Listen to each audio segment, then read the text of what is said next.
તો અરવલ્લી જિલ્લાના શામળાજી ધામ ખાતે રાજ્ય સરકારના નવનિયુક્ત મંત્રી પીસી બરંડાએ ભગવાન શામળિયાના દર્શન કરીને આશીર્વાદ લીધા। મંત્રી પદ સંભાળ્યા પછી તેઓ પહેલીવાર શામળાજી આવ્યા હતા। પીસી બરંડા ભિલોડા વિધાનસભા બેઠકથી ચૂંટાયેલા ધારાસભ્ય છે અને હાલ રાજ્યના આદિજાતિ વિકાસ તથા અન્ન અને નાગરિક પુરવઠા મંત્રી તરીકે સેવા આપી રહ્યા છે। શામળાજી મંદિર ખાતે પહોંચતા મંત્રીનું ભવ્ય સ્વાગત કરવામાં આવ્યું હતું, જેમાં મંદિરના ટ્રસ્ટીઓ, ભાજપના હોદ્દેદારો અને સ્થાનિક ટેકેદારો મોટી સંખ્યામાં ઉપસ્થિત રહ્યા હતા।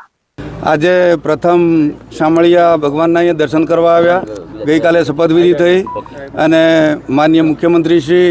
અને આખી ટીમ, માનનીય સંગઠન, આખી ટીમ, માનનીય પ્રધાનમંત્રી શ્રી, માનનીય મોદી સાહેબ અને માનનીય હોમ મિનિસ્ટર શ્રી અમિત શાહ સાહેબજી અને એમની આખી જેપી નડ્ડા સાહેબની ટીમ, કેન્દ્રીય ટીમ અને જે મારા ઉપર કળશ ઢોળ્યો છે, તો હું આ વિસ્તારની અંદર આ ગુજરાતની 6 કરોડ વસ્તીને હું મારો જો વિભાગ આપ્યો છે એ વિભાગથી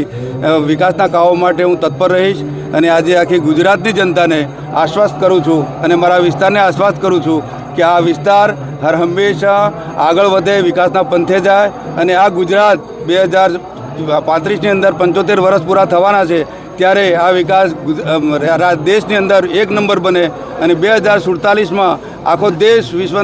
આખું વિશ્વનું નેતૃત્વ કરે એ માટે હું આ પ્રયત્નો કરી રહ્યા છીએ અને માનનીય પ્રધાનમંત્રીજી, માનનીય અમિત શાહજી અને જેપી નડ્ડાજીનો ખૂબ ખૂબ આભાર માનું છું કે જેથી આ એક છેવાડાના માનવી આદિવાસી વિસ્તારના એક ધારાસભ્ય તરીકે મને એક રાજ્ય કક્ષાનું પદ આપ્યું છે। ત્યારે આપ સૌ અહીંયા ઉપસ્થિત રહ્યા છો ત્યારે મારા પાર્ટીના કાર્યકર્તાઓ, મારા પ્રધાનમંડળથી માંડીને છેક નીચે, છેક સરપંચ સુધી, છેક ગામના વ્યક્તિ સુધી બધાનો, આખા ગુજરાતની જનતાનો 6 કરોડ